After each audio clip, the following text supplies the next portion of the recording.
ቢግ ኒክ እባላለሁ። ቤተሰቦቼ ህንዳውያን ናቸው። እኔ ተወልጄ ያደግኩት አሜሪካ ውስጥ ቢሆንም በቤተሰቦቼ ተጽዕኖ የሂንዱ እምነትን እየተከታተልኩ አድጌያለሁ።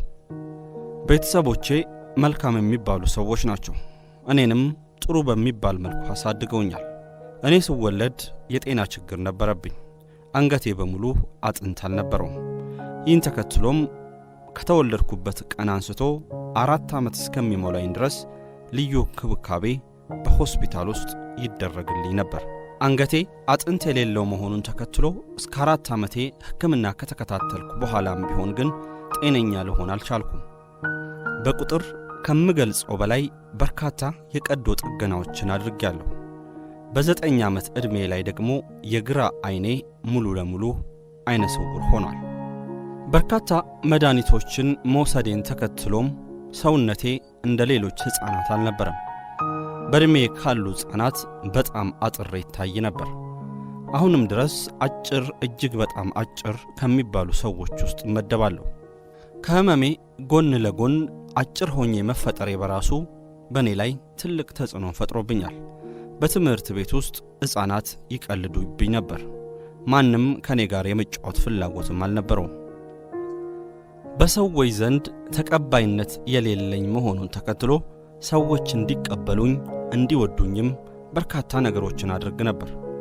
ዕድሜ ከፍ እያለ ስልክ መጠቀም፣ ኢንተርኔትም መጠቀም ሲጀምር ሶሻል ሚዲያ ኢንፍሉዌንሰር መሆን አለብኝ ብዬ አሰብኩኝ። ቪዲዮዎችን ቫይን አፕ በተባለው የማህበራዊ ትስስር ገጽ ላይ መልቀቅ ጀመርኩ። በመጀመሪያዎቹ ጊዜያት 15-16 ያክል ሰዎች የምለቃቸውን ቪዲዮዎች ላይክ ያደርጉ ነበር። በኋላ ላይ ግን ነገሮች እየተለዋወጡ መጡ። በተለይም በአንድ ወቅት ሰርጀሪ አድርጌ ከሆስፒታል እንደወጣው የለቀቅኩት አንድ ቪዲዮ 100,000 ሰው ላይክ አረገው። ከ1,000 ያልበለጡት ፎሎወሮቼም በአንድ ጊዜ ወደ 150,000 ከፍ አሉ። ቀስ በቀስም በወራት ውስጥ 1 ሚሊዮን ፎሎወሮችን በቫይን አፕ ላይ ማግኘት ቻልኩኝ። ነገሮች በዚህ መልክ ሲለዋወጡ ታዲያ የሶሻል ሚዲያ ኢንፍሉዌንሰርነቴን ሙሉ ጊዜ ሥራ ያድርጌ መቀበል አለብኝ አልኩኝ።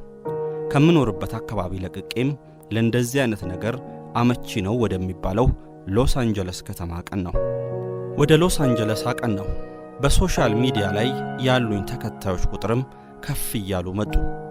በዓለም ላይ አሉ ከሚባሉ የሶሻል ሚዲያ ኢንፍሉዌንሰሮች ውስጥ አንዱ መሆን ቻልኩ።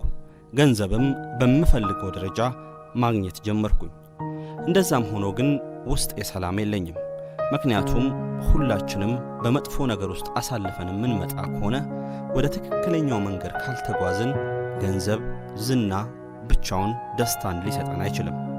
ደስታን ለማግኘት በሚልም የተለያዩ አደንዛዥ እጾችን መጠቀም ጀመርኩኝ። ማጨስ ጀመርኩ። በየቀኑ የአልኮል መጠጥ እጠቀማለሁ።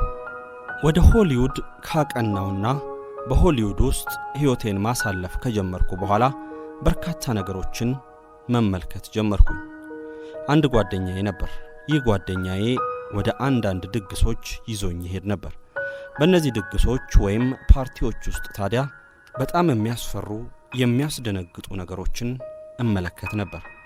ቀንድ ያላቸው ሴቶች በአንድ ሳጥን ውስጥ ተሰብስበው ራሳቸውን በስለታማ ነገር እየቆረጡ ደማቸውን በብርጭቆ ውስጥ ሲያጠራቅሙ እመለከታለሁ። በእነዚህ ድግሶች ውስጥ በግድግዳዎች ላይ ሰይጣንን የሚያሞግሱ፣ ሰይጣንን የሚደግፉ ጽሑፎች ተለጥፈው አያለሁ። ነገር ግን እኔ ያደግኩት በሂንዱ ቤተሰብ ውስጥ ነውና ስለ እነዚህ ነገሮች ብዙም ግንዛቤው አልነበረኝም። በእነዚህ ድግሶች ላይ የሚገኙና እነዚህን ሰይጣናዊ ተግባራት የሚፈጽሙ ሰዎች ደግሞ አብዛኛው ሰው በዓለም አቀፍ ደረጃ የሚያውቃቸው ታዋቂ የፊልም አክተሮችና ዘፋኞች ናቸው። በኋላ ላይ ታዲያ የኔን እምነት ጠየቁኝ። የኔ እምነት የሂንዱ እምነት ነው አልኳቸው። በሂንዱ እምነት ውስጥ ስለ ሰይጣን አንማርም። ሂንዱ እምነት ውስጥ የተለያዩ አማልክት አሉ። እነዛን አማልክት እናመልካለን። ከዛ ባለፈ ግን ስለ ሰይጣን፣ ስለ እግዚአብሔር የምናውቀው ነገር የለም። እነሱም ሰይጣንን ማምለክ እንዳለብኝ ነገሩኝ። ወረቀት ሰጡኝ። ይህ ወረቀት ታዲያ በአንድ ድግስ ላይ እንድገኝ የሚያዝ ወረቀት ነው። ለኔ በህንዱ እምነት ውስጥ የተለያዩ አማልክትን ስለምናመልክ ይሄም ከነዛ አማልክት ውስጥ አንዱ ሊሆን ይችላል በሚል ወደዛ ድግስ አመራው። እዛ ድግስ ላይ የተለያዩ አስፈሪ አዝናኝ ነገሮችንም ተመለከትኩ። ከዛ በኋላ ወደ ቤቴ አመራው። ወደ ቤቴ ሳመራ ግን ባዶ እጄን አላኩኝም። የተለያዩ ወረቀቶችን ማንበብ ያሉብኝን መጽሐፍቶች ጭምር ሰጥተው ላኩኝ። እነዛን መጽሐፍቶችና የሚነበቡ ቁሶች ይዤ ወደ ቤቴ አመራው። የተለያዩ ቪዲዮዎችም ተልከውልኝ ነበር። እነዚህም ቪዲዮዎችም ቁጭ ብዬ ለብቻዬ መመልከት ጀመርኩኝ። በእነዚህ ቪዲዮዎችና መጽሐፍት ውስጥ ታዲያ የሰይጣን አምልኮትን በተደጋጋሚ አየሁ። እንዴት ሰይጣንን ማምለክ እንዳለብን፣ ሰይጣንን ማምለክ እንዴት ሕይወታችንን እንደሚቀይር ጭምር በእነዚህ መጽሐፍትና ቪዲዮዎች ውስጥ ተካቷል። ታዲያ ይህንን ነገር ስመለከት ሰይጣን ካለ እግዚአብሔርም ሊኖር ይችላል የሚለው ነገር ወደ አእምሮዬ መምጣት ጀመረ። በመጽሐፍቶቹ ላይም ታዲያ ለሰይጣንነት ዋናው ተቀናቃኝ ክርስቲያንነት ነው የሚል ነገር ተመለከትኩ። በዛን ወቅትም ስለ ክርስትናና ስለ ክርስቲያንነት የተወሰኑ ነገሮችን ማወቅ እንዳለብኝ ይሰማኝ ጀመር። መጽሐፍ ቅዱስንም ማንበብ ጀመርኩኝ። በመጽሐፍ ቅዱስ ላይም ሰይጣንን ማምለክ ኃጢአት እንደሆነ፣ አንዳንድ ሰዎች ሰይጣንን እንዴት እንደሚያመልኩ ጭምር በመጽሐፍ ቅዱስ ላይ መረዳት ጀመርኩኝ። በእርግጥ መጽሐፍ ቅዱስን ባነብም ስለ ክርስትና አንዳንድ ነገሮችን ለመመልከት ብሞክርም እስከዛ ሰዓት ድረስ ኢየሱስ ክርስቶስን እንደ ግል አዳኜ ተቀብዬ ክርስቲያን አልሆንኩም ነበር። መጀመሪያ ላይ ትንንሽ ነገሮችን መጽሐፍ ቅዱስ ላይ አልፎ አልፎ አነብ ነበር። በኋላ ላይ ግን አማዞን ላይ በመግባት ሙሉ መጽሐፍ ቅዱስ ገዛው። መጽሐፍ ቅዱስንም ወደ ቤቴ ወስጄ ማንበብ ጀመርኩኝ። በየቀኑ መጽሐፍ ቅዱስን ማንበብ ሥራዬን አደረግኩ። መጽሐፍ ቅዱስን ሳነብ ታዲያ በልቤ ውስጥ አዲስ ስሜት ይሰማኝ ጀመር። መጽሐፍ ቅዱስን ይበልጥ ሳነብ ታዲያ ኃጢአተኛ መሆኔን እየተረዳው መጣው። ኃጢአት ምን እንደሆነ ቀጥተኛ ትርጉሙን ባላቅም ስሰራው የነበረው ነገር በሙሉ ግን ከክርስትናና ከመጽሐፍ ቅዱስ የተቃረነ እንደሆነ ይገባኝ ጀመር። ይህንን ስመለከትም ወደ ቸርች መሄድ እንዳለብኝ ተሰማኝ። ቸርች ውስጥ የማውቀው አንድም ሰው የለም። ቸርቹም የት አካባቢ እንደሆነ እንኳን አላቅም። ነገር ግን ወደ ቸርች መሄድ እንዳለብኝ በዛ ሰዓት ወሰንኩኝ። በአቅራቢያዬ ወደሚገኝ አንድ ቸርች አመራው። ቸርች ውስጥ ላሉ ሰዎችም ያለኝን የሕይወት ታሪኬን ጠቅላላ ነገርኳቸው። ቸርች ውስጥ የነበሩ ሰዎችም እጅግ በጣም ደስ አላቸው። ሁላችንም ኃጢአተኞች ነን።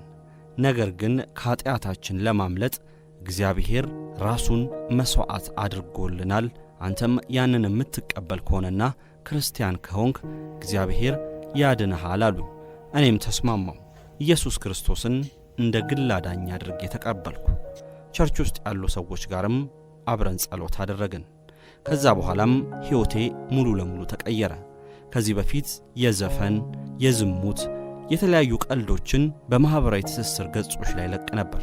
ከዛን ጊዜ ጀምሮ ግን ኢየሱስ ክርስቶስን የሚመለከቱና ስለ ክርስትና የሚያወሩ ጉዳዮችን ብቻ በማኅበራዊ ትስስር ገጾች ላይ መልቀቅ ጀመርኩኝ።